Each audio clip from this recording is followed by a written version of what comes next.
Everyone, how are you all? I hope you all are good and doing well. आज के इस video में हम लोग पढ़ने वाले हैं क्लास 10th का साइंस का chapter number 1 chemical reactions and equations. So चलिए शुरू करते हैं चैप्टर को। कौन कौन से टॉपिक्स इस चैप्टर में पढ़ने हैं इसे सबसे पहले देखते हैं। केमिकल रिएक्शन क्या होता है इसे समझेंगे। रिएक्टेंट्स प्रोडक्ट्स क्या होते हैं इसे समझेंगे।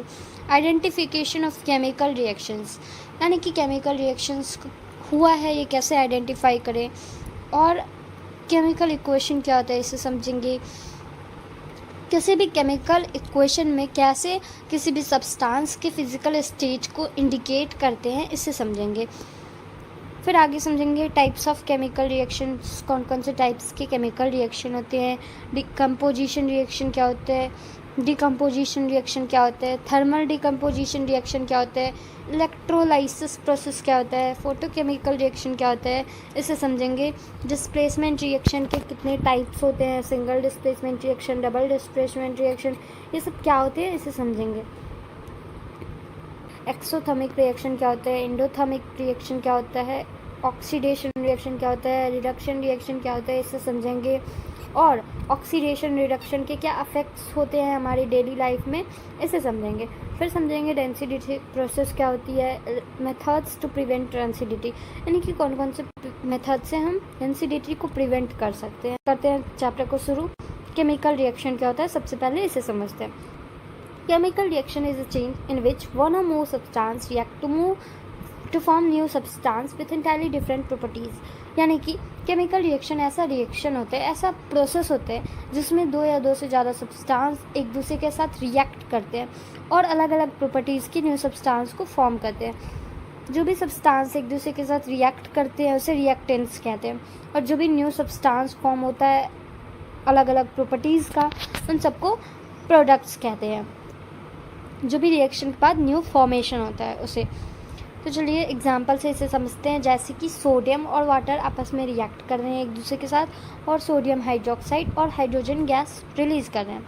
तो ये सोडियम और वाटर जो एक दूसरे के साथ रिएक्ट किए वो रिएक्टेंट्स कहलाएंगे, और ये सोडियम हाइड्रोक्साइड और हाइड्रोजन गैस जो भी फॉर्मेशन हुआ है रिएक्शन के बाद उसे प्रोडक्ट्स कहेंगे।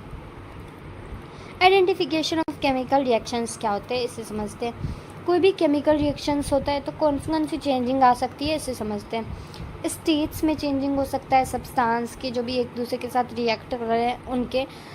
फिर कलर में चेंजिंग हो सकता है, टेम्परेचर में चेंजिंग हो सकता है, और as a product gas release हो सकता है।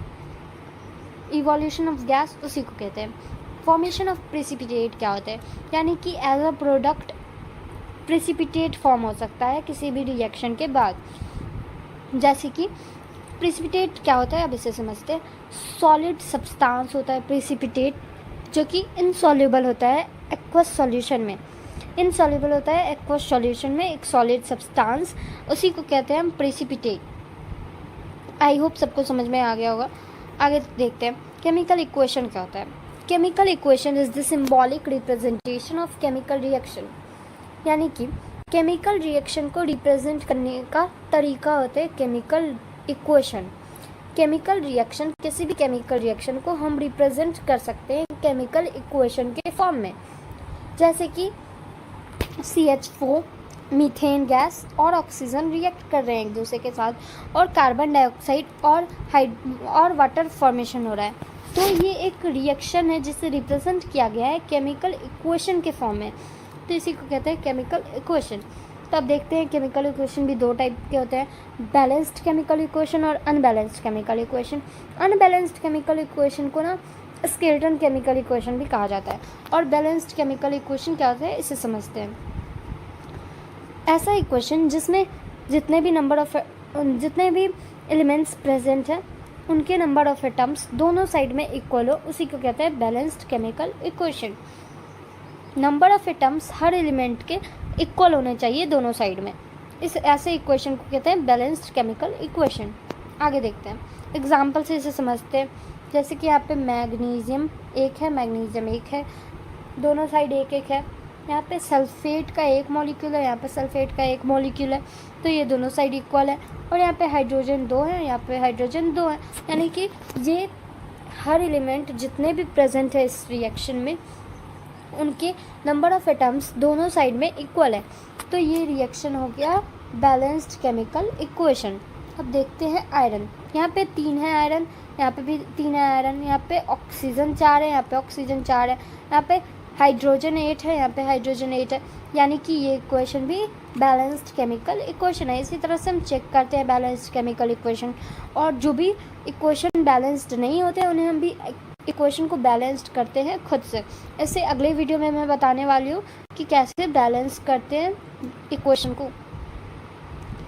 अब यहाँ देखते हैं कार्बन 1 है, यहाँ पे भी कार्बन 1 है, यहाँ पे ऑक्सीजन 2, यहाँ पे ऑक्सीजन 2, और ये यहाँ पे बर्न हो रहा है, यानी कि कार्बन को बर्न किया जा रहा है ऑक्सीजन के साथ रिएक्ट करवा के, तो कार्बन डाइऑक्साइड फॉर्मेशन हो रहा है और यहाँ पे हीट रिलीज़ हो रहा है। ओके, तो ये हीट रिलीज़ हो रहा है तो हमें उसे इंडिकेट भी कर दे।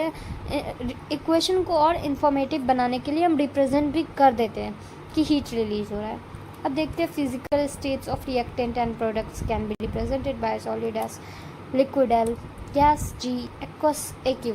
यानी कि अब किसी भी इक्वेशन को और इन्फॉर्मेटिव बनाने के लिए और भी जानकारियाँ देने के लिए एक इक्वेशन से हम उस सब्सटेंस जो भी उसमें प्रेजेंट होते हैं उनके फिज़िकल स्टेट्स को भी रिप्रेजेंट कर देते हैं। जैसे कि सॉलिड कोई अगर सब्सटेंस है किसी भी इक्वेशन में तो उसे स्मॉल एस ब्रैकेट में डालकर ऐसे इंडिकेट कर सकते हैं, जिससे और भी इंफॉर्मेटिव लगे हमारा केमिकल इक्वेशन। जैसे कि लिक्विड है तो स्मॉल एल, गैस है तो स्मॉल जी, एक्वस है तो स्मॉल ए क्यू, तो इसे रिप्रेजेंट कर सकते हैं। अगर कोई भी इक्वेशन में प्रेसिपिटेट फॉर्म हुआ है तो उसे इंडिकेट कर सकते हैं, कोई भी प्रेसिपिटेट जो भी होगा उसके सामने डाउनवर्ड एरो यूज़ करके हम प्रेसिपिटेट को इंडिकेट कर सकते हैं। इससे केमिकल इक्वेशन और ज़्यादा इंफॉर्मेटिव लगती है और एक इक्वेशन से हम सब कुछ जानकारियाँ दे दें सामने वाले को, इसलिए हमें ये रिप्रेजेंटेशन का वे पता होना चाहिए। तो चलिए, यहाँ तक में आपको कोई भी डाउट्स हो तो आप कमेंट बॉक्स में पूछ सकते हैं। आगे बढ़ते हैं। टाइप्स ऑफ केमिकल रिएक्शंस क्या होते हैं, कम्बिनेशन रिएक्शन क्या होते हैं, इसे समझते हैं। सबसे पहले सिंपली इसमें 2 या 2 से ज़्यादा सब्सटेंस एक दूसरे के साथ कंबाइन कर जाते हैं और सिंगल प्रोडक्ट फॉर्म कर देते हैं, तो इसी रिएक्शन को कहते हैं कम्बिनेशन रिएक्शन, जिसमें सब्सटेंस कंबाइन कर रहे हैं, तो इसी को कहते हैं कम्बिनेशन रिएक्शन। अब देखते हैं डिकम्पोजिशन रिएक्शन। इसमें सिंगल रिएक्टेंट ब्रेक करते हैं 2 या 2 से ज़्यादा प्रोडक्ट्स में। ब्रेक कैसे करते हैं? ब्रेक करने के लिए किसी भी एनर्जी अप्लाई करना पड़ता है, कोई भी फॉर्म ऑफ एनर्जी हो सकता है, वो थर्मल हो सकता है, थर्मल यानी कि हीट एनर्जी अप्लाई करके हम ब्रेक कर सकते हैं सिंगल रिएक्टेंट को, या फिर इलेक्ट्रिक करंट अप्लाई कर सकते हैं, या फिर सनलाइट अप्लाई करके ब्रेक कर सकते हैं मोर प्रोडक्ट्स में। अगर ऐसा रिएक्शन जिसमें सिंगल रिएक्टेंट को ब्रेक करने के लिए हम हीट एनर्जी का यूज़ करते हैं तो थर्मल डिकम्पोजिशन रिएक्शन। अगर इलेक्ट्रिक करंट का यूज़ करेंगे तो इलेक्ट्रोलाइसिस प्रोसेस होगा वो, जैसे कि वाटर से इलेक्ट्रिक करंट पास करवा देना, तो जितने भी एटम्स प्रेजेंट होते हैं उसमें अलग अलग हो जाते हैं, सेपरेट हो जाते हैं अलग अलग, जैसे कि हाइड्रोजन और ऑक्सीजन अलग अलग हो गए, तो इसी को कहते हैं, प्रोसेस को कहते हैं इलेक्ट्रोलाइसिस प्रोसेस। अब देखते हैं फोटोकेमिकल रिएक्शन। जब सिंगल रिएक्टेंट्स को हम सनलाइट के प्रेजेंस में डाल दें और वो स्प्लिट कर जाए उनके एटम्स, तो उसी रिएक्शन को कहते हैं फोटोकेमिकल रिएक्शन। फोटोसिंथेसिस यानी कि लाइट, सनलाइट का यूज होता है जहाँ पे भी फोटो लिखा रहे। ओके, तो चलिए समझते हैं डिस्प्लेसमेंट रिएक्शन क्या होते हैं। या तो सिंगल डिस्प्लेसमेंट रिएक्शन होता है या फिर डबल डिस्प्लेसमेंट रिएक्शन होता है। ऐसा रिएक्शन जिसमें एक high reactive element less reactive element को उसी के कंपाउंड में से डिस्प्लेस कर दे और अपना कंपाउंड फॉर्म कर ले, तो ऐसे रिएक्शन को कहते हैं सिंगल डिस्प्लेसमेंट रिएक्शन। देखते हैं डबल डिस्प्लेसमेंट रिएक्शन क्या होता है।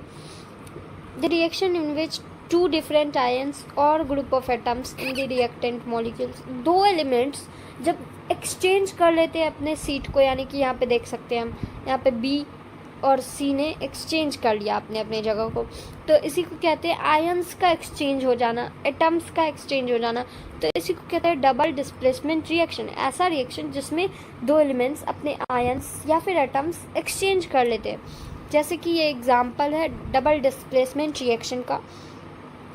सोडियम सल्फेट और या बैरियम क्लोराइड यहाँ पे बैरियम सल्फेट फॉर्मेशन हो गया और सोडियम क्लोराइड हो गया, यानी कि यहाँ पे एक्सचेंज ऑफ आयंस हो गया। यहाँ पे सोडियम और बैरियम ने एक्सचेंज कर लिया आयंस का, और यहाँ पे सोडियम क्लोराइड फॉर्म कर लिया और यहाँ पे बैरियम सल्फेट फॉर्म कर लिया। और ये बैरियम सल्फेट एक सॉलिड सब्सटेंस है जो कि इनसॉल्युबल होता है एक्वस सॉल्यूशन में, ये इसलिए ये प्रिसिपिटेट कहते हैं ऐसे सब्सटेंस को। समझते, कोई भी ऐसा रिएक्शन जिसमें किसी सब्सटेंस से ऑक्सीजन रिएक्ट करके ऑक्सीजन का एडिशन हो जाए किसी सब्सटेंस में, तो ऐसे रिएक्शन को कहते हैं ऑक्सीडेशन रिएक्शन। या फिर किसी सब्सटेंस से हाइड्रोजन रिमूव हो जाए, ऐसे रिएक्शन को कहते हैं ऑक्सीडेशन रिएक्शन। जैसे कि कॉपर से ऑक्सीजन रिएक्ट कर रहा है, कॉपर ऑक्साइड बना रहा है, तो ये ऑक्सीडेशन रिएक्शन है, क्योंकि ऑक्सीजन इससे किसी सब्सटेंस में एडिशन हो रहा है ऑक्सीजन का, इसलिए ये ऑक्सीडेशन रिएक्शन है। आगे देखते हैं रिडक्शन रिएक्शन क्या होते हैं। किसी भी सब्सटेंस से जब ऑक्सीजन रिमूव हो जाए तो ऐसे रिएक्शन को कहते हैं रिडक्शन रिएक्शन। रिड्यूस होना यानी कि ऑक्सीजन हटा देना, और एडिशन ऑफ हाइड्रोजन। आगे देखते हैं एक्सोथर्मिक रिएक्शन क्या होते हैं। The reaction in which evolution of heat takes place, यानी कि ऐसा रिएक्शन जब कोई भी रिएक्शन परफॉर्म हो तो उसमें हीट रिलीज हो जाए, तो ऐसे रिएक्शन को कहते हैं एक्सोथर्मिक रिएक्शन। और जब एब्सॉर्प्शन ऑफ हीट, यानी कि हीट एब्जॉर्प्शन हो, ऐसा रिएक्शन जिसमें हीट एब्जॉर्ब हो जाए, तो उसे रिएक्शन को कहते हैं एंडोथर्मिक रिएक्शन। जो जैसे कोई भी चीज़ को बर्न करते हैं तो हीट तो रिलीज हो गई, तो ऐसे रिएक्शन को कहेंगे एक्सोथर्मिक रिएक्शन। ज़्यादातर ये बर्निंग ऑफ नेचुरल गैसेस, कोई भी चीज़ बर्न करेगा तो हीट रिलीज होगा, तो ऐसे ज़्यादातर बर्न जिस रिएक्शन में होते हैं, जिस प्रोसेस में होता है बर्निंग किसी भी चीज़ का, तो ऐसे रिएक्शन होते हैं एक्सोथर्मिक रिएक्शन। अब देखते हैं effects of oxidation reduction in daily life, यानी कि कोई भी सब्सटेंस से ऑक्सीजन का रिएक्ट कर जाना, हाइड्रोजन का रिएक्ट कर जाना, इससे हमारे डेली लाइफ में क्या इफेक्ट पड़ता है उसे समझते हैं। The phenomena due to which metals are slowly eaten by the reaction of water, यानी कि सब्सटेंस जो भी मेटल बाहर में रखे रहते हैं, जिससे पानी, एयर, वाटर सब रिएक्ट करते हैं।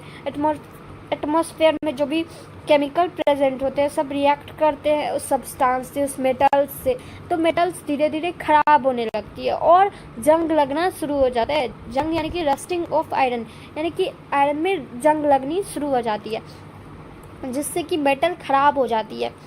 उस पर एक कोटिंग सा आ जाता है, ब्राउन कलर का लेयर, उसे ही रस्ट कहा जाता है। तो इससे मेटल्स खराब हो जाते हैं। ऑक्सीडेशन रिडक्शन से मेटल्स खराब हो जाते हैं, तो इससे कोरोजन, इसे कहा जाता है, इस प्रोसेस को कहा जाता है कोरोजन। जब जंग लगते हैं तो कोरोजन कहा जाता है। तो causes damage to car bodies, यानी कि इसी कारण से जब किसी मेटल से रिएक्ट करते हैं एयर, वाटर और केमिकल जो भी एटमॉस्फेयर में प्रेजेंट होते हैं, वो सब जब रिएक्ट करते हैं मेटल्स से, तो कार बॉडीज यानी कि मेटल्स के जो भी कार होते हैं, वो ब्रिज, आयरन रेलिंग, शिप्स सारे खराब हो जाते हैं, जंग लग जाती है उन पे। इसलिए ये एक वेस्टफुल प्रोसेस है, इसमें कोई भी फ़ायदा नहीं है, ये एक हार्मफुल प्रोसेस है। और इससे प्रिवेंट करने के लिए हम किसी भी आयरन, मेटल जो भी होते हैं उन पे हम पेंटिंग करके इसे कोरोजन से प्रिवेंट कर सकते हैं। ये एक मेथड हुआ कि हम पेंटिंग कर रहे हैं किसी भी मेटल का, ताकि उस पर जंग ना लगे। ग्रिल्स में जो भी मेटालिक ग्रिल्स होते हैं और रेलिंग्स होती है आयरन की, उन सब पे हम पेंटिंग कर सकते हैं, कार बॉडीज पे भी, तो इनसे कोरोजन पे प्रिवेंट होता है, कोरोजन से। अब देखते हैं रेंसिडिटी क्या होती है। It is a process of slow oxidation of oil and fat present in food material, यानी कि ऑक्सीजन का रिएक्ट कर जाना, जो भी फूड में ऑयल और फैट प्रेजेंट होते हैं उन सब से ऑक्सीजन का रिएक्ट कर जाना धीरे धीरे। अगर हम बाहर में किसी भी फूड को रख दें जिसमें ऑयली चीज़ को, और वो ऑक्सीजन रिएक्ट कर जाता है उस फूड से और फूड ख़राब होने लगती है। रेफ्रिजरेटर में रखें और फिर हम नाइट्रोजन गैस, एंटीऑक्सीडेंट्स का यूज़ करें, यानी कि जो भी पैकेट के रैपर्स होते हैं, लेज, कुरकुरे, इन सब में नाइट्रोजन गैस भरी हुई होती है जिससे ख़राब ना हो, चिप्स कुरकुरे जो भी है वो सब ख़राब ना हो। इसलिए ये एक मेथड हुआ कि डेंसिटी से प्रिवेंट करने का, कि हम या तो उसे रेफ्रिजरेटर में रखें या फिर नाइट्रोजन गैस यूज़ करें, एंटीऑक्सीडेंट्स यूज़ करें। हो गया चैप्टर कंप्लीट। आई होप सबको समझ में आ गया होगा। अगर वीडियो पसंद आया तो please like, share and subscribe my channel. Thanks for watching. Bye bye, take care.